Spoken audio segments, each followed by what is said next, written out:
கர்த்தருடைய பரிசுத்த நாமம் மகிமைப்படுவதாக. அருமையான இந்த நாளில் கூட கர்த்தருடைய வார்த்தையை மாத்திரம் தியானிப்போம். இயேசு 12 சீசர்களை அழைக்கிறாரு. அந்த 12 சீசர்களை அழைக்கிறதுக்கு முன்பாக பிதாவுடையத்தில் இரவு முழுவதும் ஜெபிக்கிறாரு. ஜெபித்த பிறகு தான் இந்த 12 சீசர்களை தேர்ந்தெடுக்கிறார். இந்த 12 சீசரில் சிலர் இரத்த சாட்சியாக மறிக்கிறாங்க. அவர்களை குறித்து நாம் பார்க்கல. இயேசுவை காட்டி கொடுத்த யூதாஸ், இவர் ஏன் இயேசுவை காட்டி கொடுத்தார் என்று நாம் பார்க்கணும்னா, யூதாஸ் பண பொறுப்பு அவர் கையில் தான் இருந்தது. இவர் பணம் எப்பொழுதும் இவர்கிட்ட தான் இந்த பணப்பை இருக்கிறதுனால இவர் என்ன வாங்கணும், என்ன செய்யணும், என்ன பார்க்கணுன்றதை இவர் கவனித்து கொண்டிருந்தார். அப்படி கவனித்து கொண்டிருக்கும்போது யூதாஸ்க்கு அநேக முறை ஆண்டவர் எச்சரிப்பை கொடுக்கிறார். நான் வரும் அளவு எனக்கு சித்தமானால் உன் வேலை என்ன அப்படின்னு சீசர்லேயே கடிந்து கொள்கிறார்.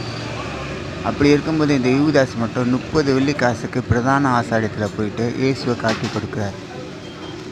எதனால் இவர் காட்டி கொடுத்தார் பார்த்தா, இவர் பணத்தின் மேலே இருந்த மோகம்.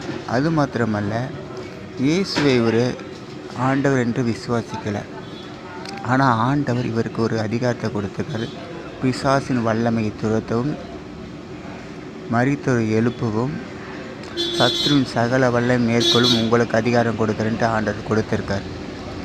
ஆனால் அதை இவர் பெருசாக எடுத்துக்கலை.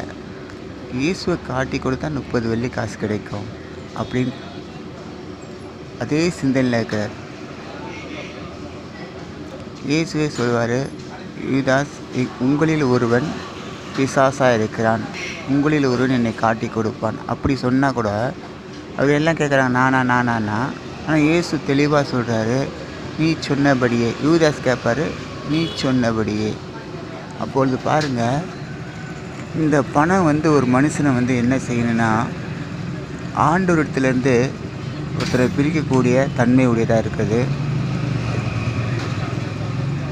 இதை காட்டி கொடுத்த பிறகு யூதாஸ் ஒரு தவறு செய்கிறாரு. அந்த தவறை மாத்திரம் பார்ப்போம். காட்டி கொடுத்தாரு. இயேசுவை சிறைச்சாலையில் கொண்டு போயிட்டாங்க. இயேசுவை சிலையில் அறையிறாங்க. ஆனால் யூதாஸ் மனஸ்தாபப்பட்டால் அந்த வேதத்தில் பதிவிடப்பட்டிருக்குது. அப்பொழுதுனா இவனுடைய இருதயம், இவனுடைய மனசாட்சி இவனை குத்துது. ஐயோ, குற்றமில்லாத ரத்தத்தை நான் காட்டி கொடுத்தேன், நான் பாவம் செய்தேன்ட்டு இவனுடைய மனசாட்சி குற்றப்படுத்துது.